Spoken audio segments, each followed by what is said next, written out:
tout en vous demandant de l'acquitter purement et simplement des faits mis à sa charge.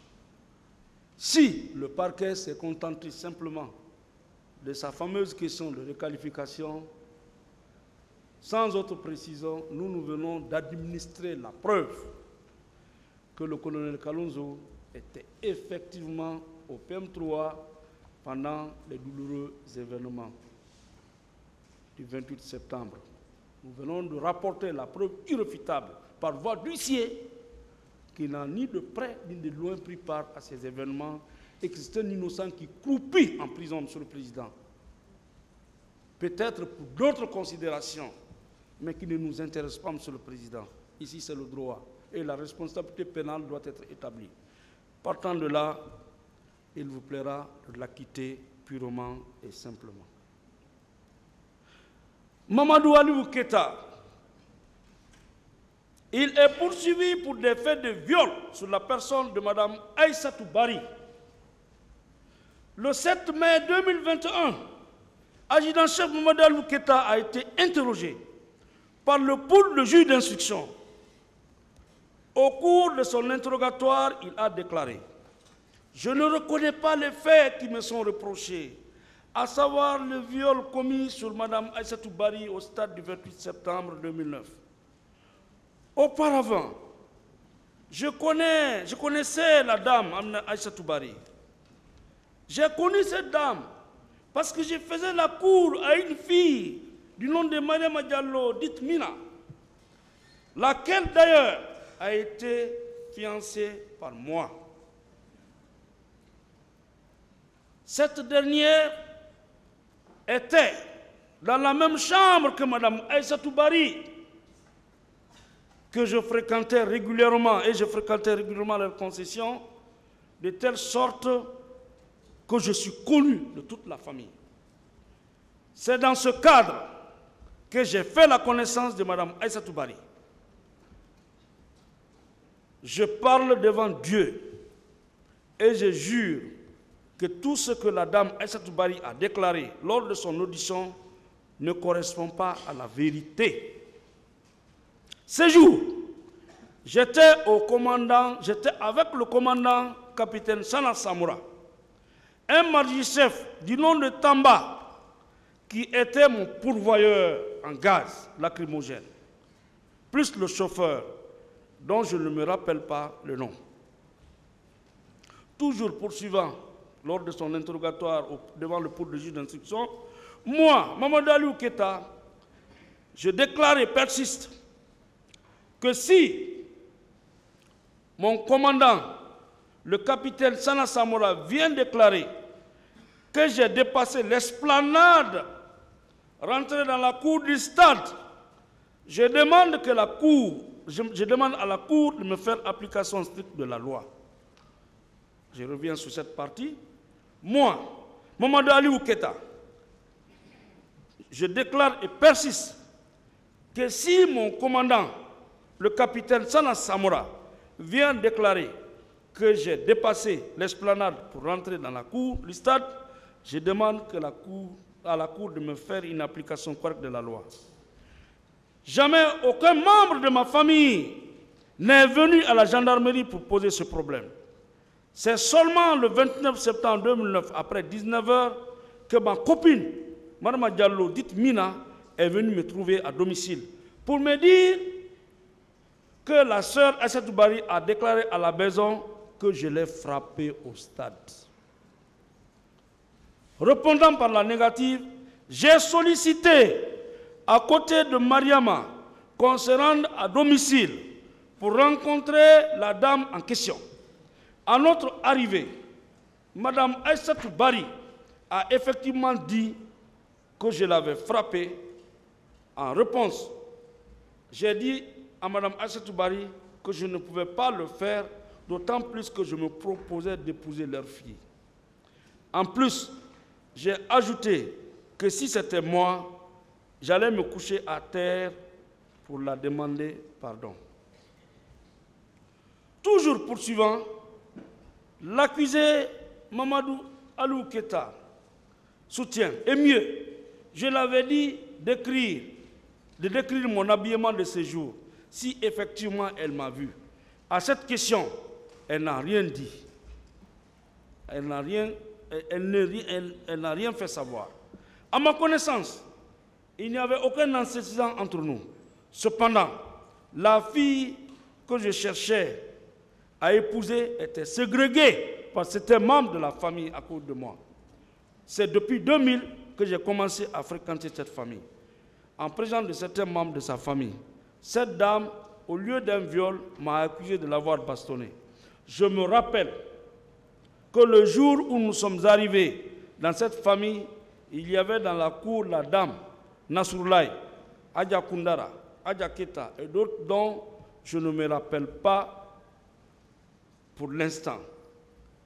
C'est ma fiancée, Mme Abari, dite Mina, c'est à travers ma fiancée, Mme Abari, dite Mina, que j'ai connu cette femme. Même les coups et blessures pour lesquels ne correspondent à aucune réalité. D'ailleurs, on ne s'est jamais rencontré au stade. Le capitaine Sana Samora, qui était chef de mission ce jour, est actuellement aide de camp du général Abakar Kamara, dit Idi Amin, directeur du cabinet du président de la Défense, ministère de la Défense. Je ne sais pas où se trouve actuellement mon pourvoyeur Tamba. Pour le moment, je n'ai plus rien à dire, Monsieur le Président. Voilà ce qu'a déclaré l'adjudant Mamadou Keta devant le pôle de juge d'instruction. Procès verbal d'interrogatoire. Je n'étais pas sur les lieux et j'étais avec mon chef dans la Jeep, Sana Samora. Monsieur le juge, je vous demande de faire venir Sana Samora. Je vous précise qu'il est même l'aide de camp du général Idi Amin, à l'époque directeur de cabinet, aujourd'hui ministre de la Défense nationale. Si les juges d'instruction, que je respecte, que je salue, surtout le doyen Mamadi Diawara, pour lequel j'ai beaucoup de respect, beaucoup de considération, s'ils avaient pris soin de faire venir Sana Samora ces jours-là, s'il est en détention il y a plus de 14 ans, la justice lui a causé du tort. Comment cela va être réparé? Même s'il est libéré, comment on pourra refaire sa vie? Aujourd'hui, il aurait pu être peut-être capitaine ou colonel. Il dit au juge, monsieur le juge, j'étais avec Sana Samora. Sana Samora, aujourd'hui, il est à côté du général Idi Amin. Appelez-les, vous allez lui demander si jamais je suis descendu de la Jeep de gendarmerie lorsque nous sommes venus au stade. C'est moi qui détenais l'arme. Ils ne l'ont pas appelé. Ils ne l'ont pas appelé. Il a continué à rester en prison, alors que l'instruction est menée à charge ou à décharge. Aujourd'hui, Sana Samora, je pense qu'il est le commandant de l'escadron mobile numéro combien bas, du kilomètre 36. Si encore il n'est pas monté en grade. Pour un dossier aussi important que le dossier du 28, quand l'inculpé vous dit « j'ai tel témoin », il faut le faire venir immédiatement. En tout cas, c'est comme ça que travaillaient vos prédécesseurs. Si on avait vérifié ça, le pauvre là n'allait pas se retrouver ici. Monsieur le Président, le 29 novembre 2013, à 10h24, le pôle de juge d'instruction a organisé une confrontation entre Mamadou Aliou Keta et Mme Aïssatou Diallo, au cours de laquelle M. Mamadou Aliou Keta a réitéré les mêmes déclarations. Il a maintenu ces déclarations contenues dans son PV d'interrogatoire du 7 mai 2013 et Mme Aïssatou Bari a déclaré avoir connu Mamadou Aliou Keta à l'époque où il logeait à la plaque CBG, où elle vendait des oranges, et qu'elle est arrivée au stade le 28 septembre à 10 h, qu'elle ne se rappelle pas de l'heure de son départ. Ça, c'est Mme Aïssatou Bari qui parle. Que les militaires tiraient sur la foule. Toujours poursuivant, Mme Aïssatou Bari affirme que dans la panique, elle a fui avant d'être interceptée par un militaire inconnu qui lui a pris son téléphone de marque Sony et ses 10 000 francs. Toujours, Mme Aïssatou Bari affirme à quelques mètres, elle aurait croisé Aliou Keita, qui l'insultait en ces termes. Bisolidio. Que ce dernier lui aurait administré un coup de crosse sur la tête et elle est tombée. En tenant de se relever, elle a reçu un second coup qui lui a envoyé à terre. Entre les deux coups, c'est ainsi qu'elle posait la question de savoir si c'était bien Aliou Keita et que c'est à terre qu'elle se serait faite déshabiller et violée par Aliou Keita. Voilà, on sera obligé de vous interrompre. Donc, avec votre permission, je continue mes plaidoiries en ce qui concerne M. Mamadou Aliou Keita et qui est fortuitement accusé dans cette affaire et emprisonné depuis 14 ans de viol sur la personne de Mme Aïssatou Bari. Monsieur le Président, Messieurs les assesseurs, toujours poursuivant la narration des faits de la cause, le 7 mai 2013, comme dit plus haut, pendant la confrontation, Mme Aïssatou Bari, je précise ou je confirme que mon client n'a jamais connu d'ailleurs, déclarait qu'elle logeait à la CBG où elle vendait des oranges et qu'elle était au stade. Quand les militaires ont commencé à tirer, selon elle, sur le président, que dans la panique, elle a fui avant d'être interpellée par un militaire inconnu et que son téléphone de marque Sony et ses 10 000 francs auraient été emportés. Et à quelques mètres, elle aurait croisé mon client, adjudant Mamadou Keita, qui l'insultait en ces termes, Bisolidio. Que ce dernier lui aurait administré un coup de crosse sur la tête et qu'elle serait tombée. Et entre les deux coups, qu'elle posait la question de savoir si c'est bien Aliou Keita, Mamadou Keita, que c'est à terre qu'elle se serait faite déshabiller et violée par M. Mamadou Aliou Keita. Au stade, elle est allée se confier à une femme Soussou dans le quartier Oasis, où elle aurait fait sa toilette et où on leur aurait offert des habits avant que la Croix-Rouge ne la dépose à l'hôpital Donka. Monsieur le Président, Messieurs les assesseurs, en réplique, Adjudant Mamadou Aliou Keita, toujours devant le magistrat instructeur, a insisté sur sa position n'avoir jamais vu ni violé Mme Aïssatou Bari ce jour du 28 septembre 2009. Il a soutenu la même position devant la juridiction du jugement. Monsieur le Président, une audience de confrontation a été organisée ici. Madame Aïssatou Bari a brillé par son absence. Désormais,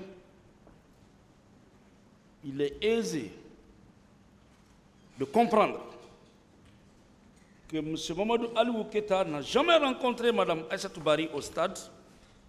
Plus forte raison, exercer sur elle un acte de pénétration sexuelle comme défini par les dispositions sur le viol. Monsieur le Président, Messieurs les assesseurs, tout le long du procès, tout le long des débats,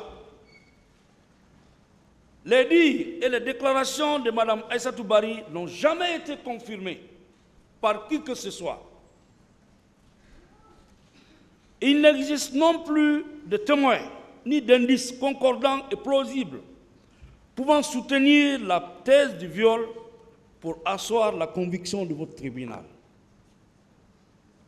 Au demeurant, tout porte à croire que c'est surtout le fiasco du mariage projeté de sa nièce ou de sa jeune sœur et en représailles, Monsieur le Président, qu'elle aurait fortement accusé Mamadou Aliou Keïta, sûrement aperçu dans le pick-up des gendarmes du côté de la station de Dixine Rond-Point lors de la débandante au stade et le sauve qui peut. Monsieur le Président, le viol est une infraction matérielle. Comment peut-on vous convaincre? Comment pouvez-vous comprendre que ce jour, nous ne pouvons pas contester peut-être qu'il n'y a pas eu viol au stade? En le disant peut-être, on peut ne pas se tromper. Mais, Monsieur le Président, l'infraction de viol est une infraction intentionnelle et qui se prépare. Comment M. Mamadou Aliou Keïta, ces jours-là, qui est venu avec ses chefs, avec ses amis, qui n'est pas descendu de leur pick-up, si un transport judiciaire, comme d'ailleurs l'a demandé M. le procureur, avait été effectué, je pense que, Monsieur le Président, votre tribunal serait davantage convaincu et séduit le tribunal par les arguments. Oh, combien de fois juste, Monsieur le Président, réel et réaliste, soutenu jusque-là par mon client, M. Mamadou Aliou Keïta. Tout le monde connaît ici le stade du 28 septembre. Tout le monde sait qu'en face du stade, il y a une station. Mon client a déclaré ici que c'est dans l'enceinte de la station que leur véhicule a garé. Et que celui qui détenait l'arme, qu'on appelle le Cougar, ses amis sont descendus. Quelques minutes avec la masse, ils se sont réembarqués précipitamment, ils sont revenus à leur base. Monsieur le Président, dans ces circonstances, qui peut, moi, me convaincre?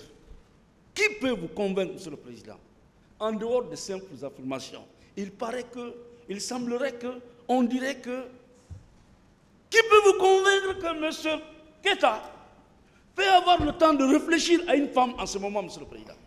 Même pour réfléchir à une femme, il faut avoir le temps, Monsieur le Président. Chaque chose a son temps. Comment M. Mamadou Aliou Keïta peut réfléchir? Et il y avait tellement de jeunes filles ce jour-là au stade, de jeunes dames belles au stade. Je ne dis pas qu'il n'y a pas eu viol, Monsieur le Président, mais l'imputabilité. Comment Mamadou Aliou Keïta peut avoir le temps? Cibler cette dame, quitter l'arme qu'il sécurisait, aller dans la foule, se saisir de cette dame, Monsieur le Président, la déshabiller devant tout le monde et exercer le viol sur elle, notamment la pénétration sexuelle, Monsieur le Président. Vous pensez que c'est tout le monde qui doit avoir tout le monde nu? Le corps humain est sacré, Monsieur le Président. Mais ça, c'est banal. Il y a même une question de bon sens. Ce n'est pas n'importe qui peut voir n'importe qui nu. M. Mamadou Keïta va se mettre nu ce jour-là devant tout le monde là-bas. Se déshabiller devant tout le monde, déshabiller, bon, excusez-moi, une vieille femme devant tout le monde. Alors que nous avons les dames en foison, M. le Président. Et satisfaire un besoin. Je dis non et non, M. le Président. Cela est impossible. C'est impossible, M. le Président. Ce jour-là, M. Mamadou Keïta était effectivement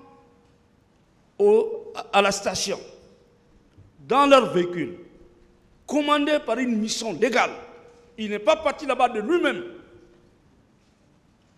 Et c'est lui qui sécurisait le véhicule pendant que tous ses amis étaient descendus.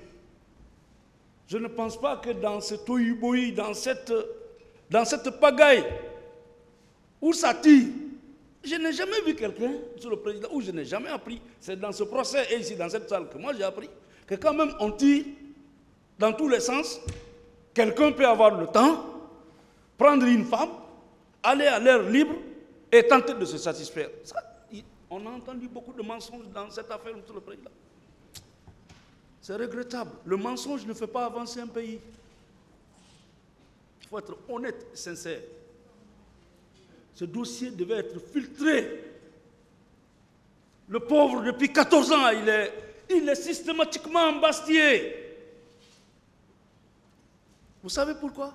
Parce que simplement, il s'est rendu compte que Assi, qui est lié à Aïssatou Bari, ne pouvait pas faire son affaire dans l'avenir, ne pouvait pas se marier avec celle-là. C'est le règlement de compte. Ce n'est pas ça. Ce n'est pas autre chose. Cette dame-là, elle va de confusion en confusion, de contradiction en contradiction. On ne peut pas me dire, moi je refuse de l'accepter, et je ne l'accepterai jamais, M. le Président. Personne ne peut me convaincre ici. Quand j'entends les gens dire ici, ah oui, lui il a reconnu son violeur, ah oui là. Bon, M. le Président, le palais du peuple m'appartient. C'est pour moi. Et je veux le vendre. Celui qui est prêt, il vient avec moi, je vais le vendre. Mais c'est un mensonge gros. Comment je peux devenir propriétaire du palais du peuple? Comment je peux le mettre en vente? Comment on peut accepter que cette dame-là fasse des informations gratuites, mensongères? Parce que c'est un dossier international, parce que la Cour pénale, parce qu'il y a eu beaucoup de crimes dans ce pays, hein, Monsieur le Président, il y a eu beaucoup de crimes. Ce dossier, c'est un dossier comme tous les autres. Quand je vois des gens prendre ça comme la fin du monde, la Guinée est loin de la fin du monde. Les fils de la Guinée sont loin de la fin du monde, Monsieur le Président. C'est une question de génération. On croit que tu vois des gens courir en bandoulière. Ce dossier, c'est quoi, après tout? Je ne banalise rien. Je sais qu'il y a eu des faits graves. Mais, Monsieur le Président, il faut que la justice fasse son travail et correctement. Celui qui a été vu, contre lequel il y a des preuves irréfutables, qu'il soit condamné, même si on va le pardonner, mais qu'il soit condamné. Vérité après réconciliation. Mais qu'on aille sous la base de supputation, tel dit j'ai vu tel, et puis on fatigue la justice avec ça. Mais c'est pour vous fatiguer. Le parquet n'a pas de dossier. Ce n'est pas un dossier ça. C'est pour vous fatiguer. Un homme qui vient raconter des histoires. Il vient dire simplement, bon voilà, moi je l'ai vu. Et j'ai dit à un moment donné, c'est toi ça. Il m'a donné un coup. Je suis tombé. Je me suis réveillé. Il m'a violé. Après, il m'a laissé dans les mains des militaires. Je ne sais pas si les militaires là m'ont violé. Après, j'ai couru, je suis parti à l'Oasis et je suis parti à la maison. Et puis, on veut nous faire avaler ça comme des couleuvres. Je refuse, Monsieur le Président. Et je vous prie de refuser cela. Je ne dis pas que peut-être qu'il n'y a pas eu viol ou il y a des certificats. Mais ceux-là qui ont commis ces infractions sont dans la nature. Ils n'ont pas été interpellés. L'enquête a été fourvoyée, Monsieur le Président. Il y a eu la pression. Il y a eu la récupération. On a voulu faire des choses à n'importe qui, Monsieur le Président. Peut-être sauf à votre juridiction. Et j'ouvre une parenthèse, Monsieur le Président. C'est l'occasion pour moi d'ailleurs de remercier Monsieur le Premier Président de la Cour d'appel. Il n'est pas trop visible dans l'affaire. Mais il a beaucoup contribué pour la réussite de ce procès. Il a beaucoup contribué. Il est juste, c'est un homme juste. À mon avis, ça n'engage que moi. Donc le tribunal ne peut pas rentrer en condamnation sur la base de simples affirmations. Il n'y a pas d'image, il n'y a pas de témoignage. 14 ans durant, ce monsieur, il est privé de sa liberté. Parce que tout simplement, une vieillesse dit, je l'ai rencontré, il m'a violé. Monsieur le Président, vous savez, c'est trop dangereux. Notre pays... Ah, Monsieur le Président, les juges d'instruction, peut-être on dit, lui, on va le maintenir, parce que dès qu'on le libère, chaque 28, il y a des manifestations, il y a ceci, il y a cela.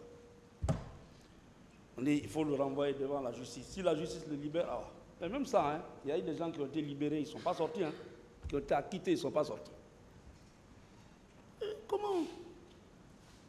Si on ne fait pas confiance à la justice, à quelle institution dans ce pays on va faire confiance? Mais vous avez des assesseurs intègres, Monsieur le Président. Moi, je suis rassuré et soulagé. Vos assesseurs, là, je compte beaucoup sur eux. C'est vrai. Certes, c'est le doyen maintenant parmi les jeunes, mais ils ont le courage de leurs convictions. Tel que le juge Thiraud du tribunal de première instance de Kaloum. J'ai été émerveillé. Monsieur le Président, vous ne pouvez pas accepter cela, vous ne pouvez pas croire à cela. Le viol, c'est un crime contre l'humanité. Personne ne peut le nier. Mais est-ce que, parole contre parole, sans preuve, rien, dire simplement oui, il a reconnu, ça ne passe pas. La loi ne dit pas que reconnaître quelqu'un et l'accuser de viol, c'est ça l'infraction et c'est ça la preuve. Ça ne passe pas. Ça ne passe pas, Monsieur le Président. Ça ne peut pas aller comme ça. Il faut des éléments. Il faut la preuve. Et Mamadou Aliou Keïta, très malheureusement, il a promis le mariage à une dame, ça n'a pas marché. Et comme il est connu, la dame l'a vu de l'autre côté, il dit, ah voilà, lui je l'ai vu au stade, alors je peux lui coller quelque chose. Et malheureusement, on a cru à ça, et voilà. Un bon gendarme, très bon sportif, qui s'est classé toujours meilleur parmi les meilleurs, qui a gardé les personnalités ici, que la Guinée continue à perdre, parce qu'il est en train de pourrir en prison sur la base de contre-vérités mensongères, Monsieur le Président. Mais vous allez juger. Dieu aussi va juger, Monsieur le Président. Il y a l'autre justice, mais il y a la justice de Dieu. Cette dame-là, elle est sans état d'âme, Monsieur le Président. Elle a reçu, selon elle, un coup de crosse sur sa tête. Quelle est la blessure qui a été présentée ici? Elle a dit ici, Monsieur le Président, enfin, dans son PV, et ici, à la barre, que 2 militaires se sont emparés d'elle. Je ne sais pas si on l'a violée ou pas. Ah, c'est contradictoire. D'un côté, vous dites, M. Keïta m'a violé. Quand il m'a laissé, 2 autres militaires se sont emparés de moi. Je ne sais pas s'ils m'ont violé ou pas. On peut croire à une telle dame, Monsieur le Président, qui va de divagation en divagation. Et comme c'est les événements du 28 septembre, quiconque est cité, allez, il faut le mettre là-dedans. Encore ceux-là qui ont pu échapper jusqu'à leur arrestation fatidique à l'ouverture du procès, alors qu'ils ne devaient même pas être en détention. On l'a dit ici et répété. C'est pourquoi moi je vous demande de vous méfier de ce parquet, Monsieur le Président. Il faut vous méfier de ce parquet qui n'a pu rien rapporter dans cette affaire en termes de preuves. Monsieur le Président, donc je plaide non coupable des faits de viol jusque-là poursuivi contre M. Mamadou Keïta et qui est détenu depuis 14 ans. Et je vous prie de l'acquitter purement et simplement en application des dispositions de l'article 544 du Code de procédure pénale. Quitte de la constitution ou des constitutions de partie civile contre colonel Ibrahima Kalonzo Kamara et l'adjudant-chef Mamadou Aliou Keïta. Monsieur le Président, les constitutions de partis civils contre les sous-nommés seront également boutées dehors, rejetées, car, à mon avis, et de l'appréciation des éléments, des débats à l'audience, Monsieur le Président, de toutes les preuves apportées par les uns et les autres, notamment les partis civils, le parquet et la défense, il résulte aisément de tout ce qui précède que mes clients n'ont commis ni crime, ni délit, ni contravention. Ils n'ont commis aucune faute génératrice de dommages et intérêts. En ce qui les concerne les deux,